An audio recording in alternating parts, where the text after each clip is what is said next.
মহামান্য আদালত অপর এক জরুরি মোকদ্দমা অত্যন্ত ব্যস্ত। এই মোকদ্দমায় গৃহদণ্ডের অর্থ জড়িত।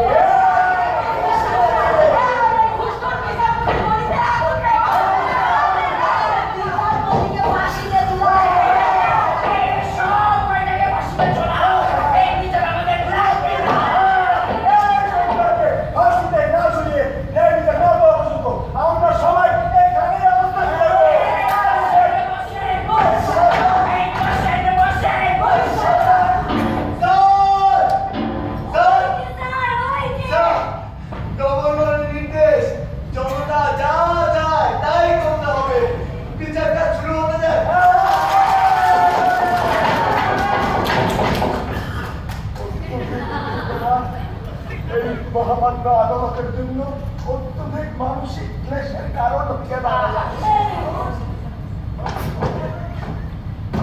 আপনারা মনে রাখিবেন, আমরা প্রজন্মান্তরে বিচারপতি, আমার কাকাজার বিচারপতি ছিলেন, আমার পিতাজার বিচারপতি ছিলেন, আমি বিচারপতি হইয়াছি। কিন্তু বিগত 2 মাস যাবৎ রাষ্ট্র আমাকে বেতন দিতে বঞ্চিত করেছে।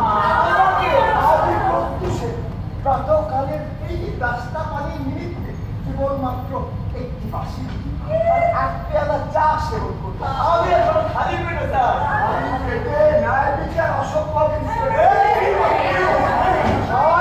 তার সকল দীপ্তি বুঝেন না আইন তার সকল রাস্তা হরাইয়া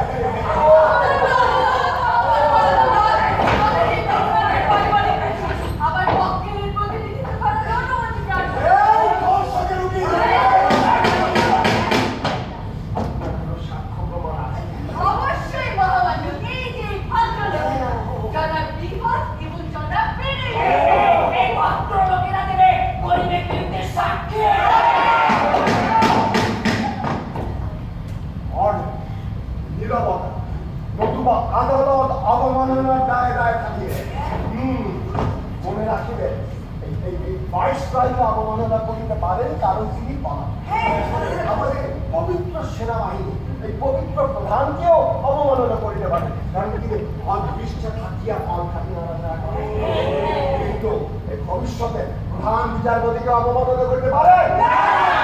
সম্মুখে বসিয়া আছেন ভক্ত জনতা, আপনারাও জোর কণ্ঠে আওয়াজ করুন, এই ভবিষ্যতের প্রধানমন্ত্রীকে বিচারপতিকে এই আপনারা কি অবমাননা করতে পারেন? এই মব শান্তিকে আমরা এখন চাকরির জন্য প্রবেশ করি।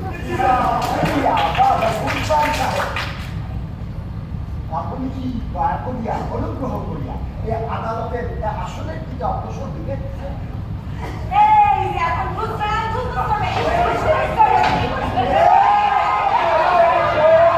আদালত অবমাননা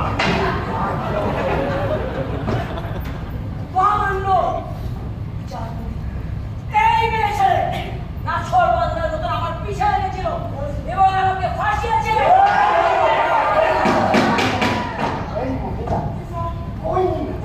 আপনি দিনে দুপুরে একেবারে খোলামেলা ভাবে এই ভদ্রলোককে প্ররোচনা করিয়াছে।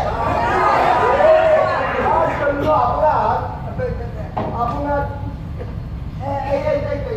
জন্য আপনার 3 মাস সশ্রম কারাদণ্ড হইতে পারে।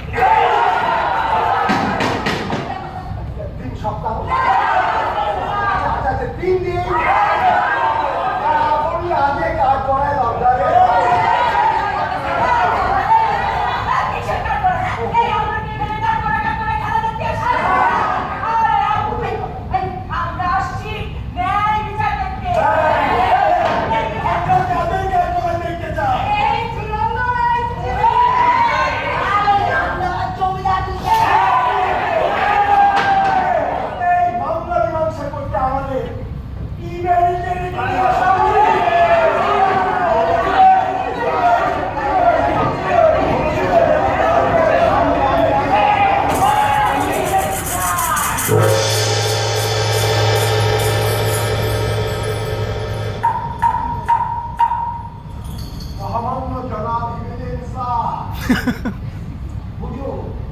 আমি দেশের গণ্যমান্য জমিদার বৃন্দের বক্তব্যের উপরে ভরসা রাখিতেছি।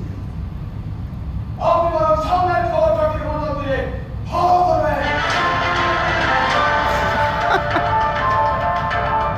দক্ষিণের সংঘাত অব্যাহত রয়েছে। কাস্তেবাদীদের বিরুদ্ধে সরকারি সৈন্যদল প্রবল প্রতিরোধ গড়ে তুলেছে, কিন্তু যন্ত্রপাতির অপর্যাপ্ততা বিশ্বস্ত সরকারি সৈন্যদলের জন্য এক গুরুতর বিপত্তির কারণ হিসেবে দেখা দিয়েছে।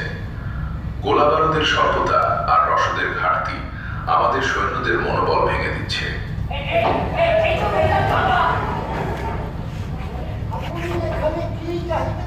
আপনি এখানে কি চাইতেছেন? আমার জমিদারের বিরুদ্ধে সাক্ষী দিতে আমার গ্রাম থেকে 1-2 পর্যন্ত আসিয়াছে। বেশি বেশি খাজনা দেওয়ার জন্য তার বিচার করা হইতে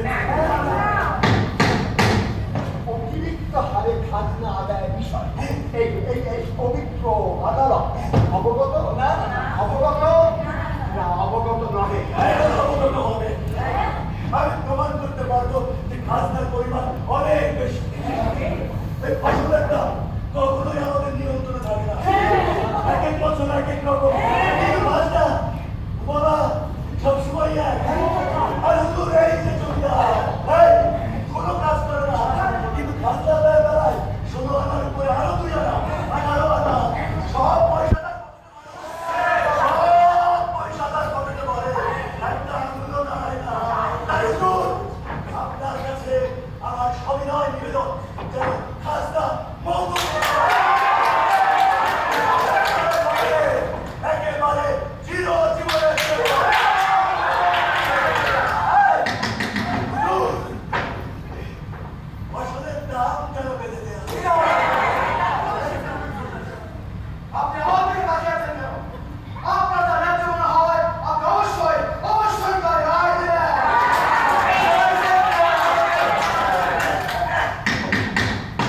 আইনের বিধান অনুসারে কেবলমাত্র এই কন্যা কোথায় গেল?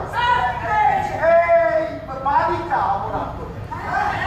উনি যে প্রতিষ্ঠানে কর্মরত আছে উহার বাহিরে যে কোনো ভদ্রলোকের প্রতি কুরুচিপূর্ণ